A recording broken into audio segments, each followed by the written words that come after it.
toujours quelque part autour de ce verset où Allah subhanahu wa ta'ala dit, en plein milieu des versets qui traitent de siyam, il dit وَإِذَا سَأَلَكَ عِبَادِي عَنِّي فَإِنِّي قَرِيبٌ أُجِيبُ دَعْوَةَ الدَّاعِ إِذَا دَعَانِ.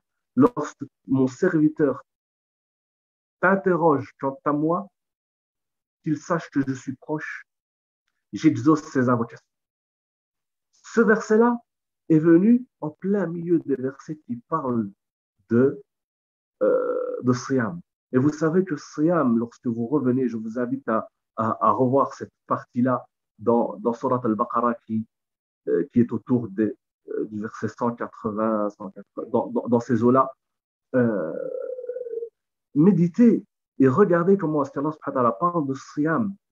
Et lorsqu'il nous impose le Siyam, Allah subhanahu wa ta'ala dit لَعَلَّكُمْ تَتَّقُونَ. Peut-être allez-vous atteindre les degrés de la piété. Ensuite, il parle et puis il dit peut-être allez-vous atteindre le degré de ceux qui montrent de la gratitude envers Allah subhanahu wa ta'ala, qui remercient ses bienfaits. Donc, ce sont des degrés très très élevés en foi.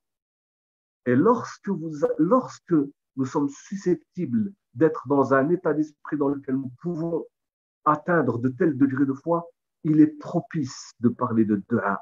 Parce que lorsque nous sommes proches d'Allah subhanahu wa ta'ala, c'est l'endroit, c'est le moment dans lequel il faut invoquer Allah subhanahu wa ta'ala, parce que les cœurs sont vivants à ce moment-là.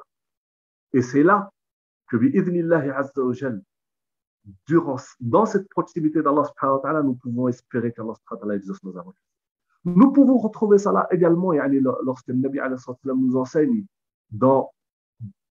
que l'endroit dans lequel le serviteur d'Allah subhanahu wa ta'ala est le plus proche d'Allah subhanahu wa ta'ala, c'est au moment où il est prosterné devant Allah subhanahu wa ta'ala.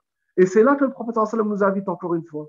Il dit aktiru fihi ad-du'a. Yani, augmentez votre dua lorsque vous êtes dans une telle situation.